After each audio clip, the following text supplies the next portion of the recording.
ஒண்ணும் பிரச்சனை இல்லையே? இல்ல. உங்க அண்ணன் அவர் டவுனுக்கு போயிருக்காரு. சரி வா.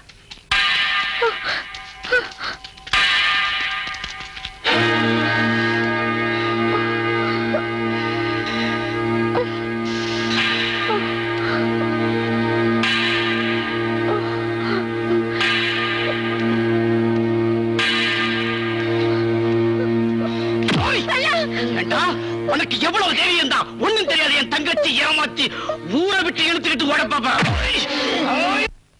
எனக்கு கொலை உரிமைடா. என் தங்கச்சி என்கிட்ட பிரிக்க பாக்குறீங்களா?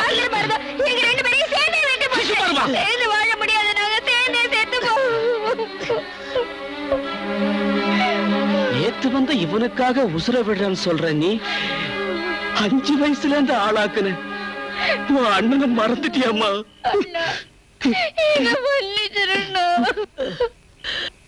உங்க ஆசீர்வாதத்தோட தானே நாங்க 2 பேரும் கல்யாணம் பண்ணிக்கணும்னு மனப்பூர்வமா ஆசைப்பட்டோம்.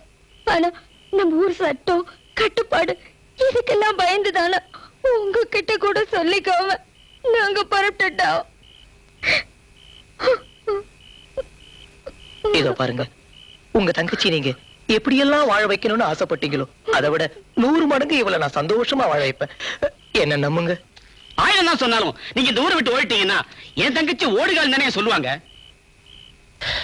இத பாருங்க, இந்த ஊரு சட்டம் கட்டுப்பாடு எல்லாமே எங்க முதலாளி தான். அந்த முதலாளி எனக்காக எதையும் செய்வாரு. தைரியமா வாங்க வாங்க. வேண்டாண்ணா, எனக்கு ரொம்ப பயமா இருக்கு. கற்பகம், உன் அண்ணனை நீ நம்புறது உண்மைன்னா அவர் நமக்கு தெய்வங்கிறதையும் நீ நம்பித்தாம ஆகணும். தைரியமா வாமா.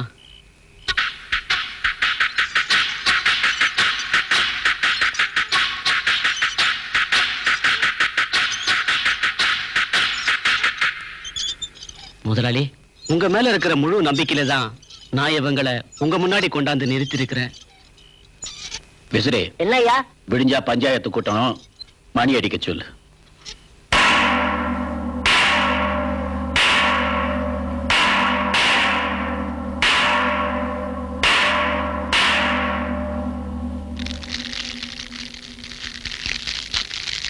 ஊரை பார்த்து பொண்ணு எடுக்கணும், மண்ணை பார்த்து நெல்ல விதைக்கணும்னு சொல்லுவாங்க.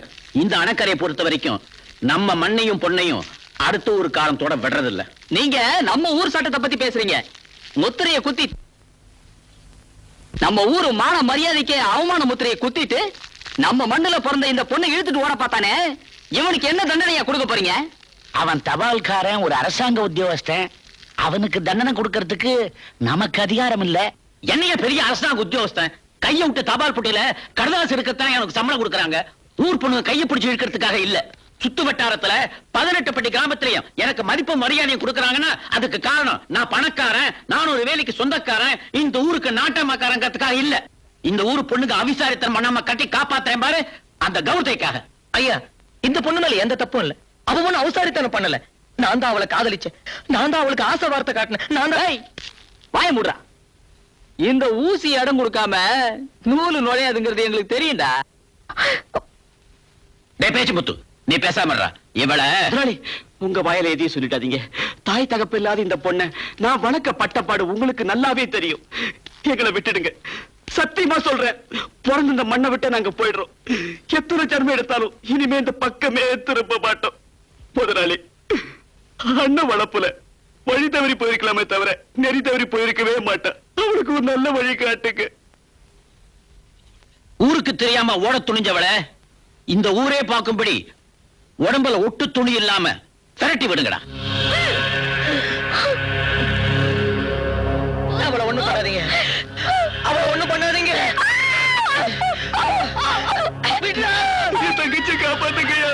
நான் பிறந்ததுல இருந்து உங்களுக்கு செருப்பா தெரிஞ்சிருக்கேன். என் தங்கச்சி காப்பாத்துக்கையா. ஐயா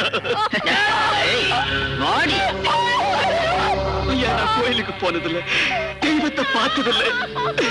உங்க வீடு தாயா எனக்கு கோயில், நீங்க தாயா எனக்கு தெய்வம்.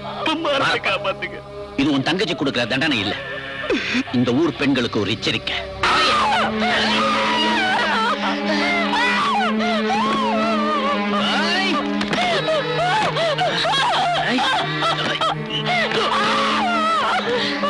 காப்பாத்துங்க ஐயா. மாப்பிள்ளைய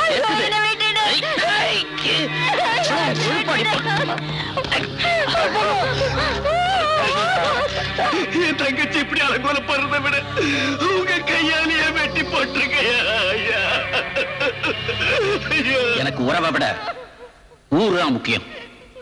இதே குத்தத்தை செஞ்சுட்டு இதே இடத்துல என் பொண்ணே நின்னா கூட இதே தண்டனையை, ஏன் இதை விட கடுமையான தண்டனையை தான் கொடுப்பேன்.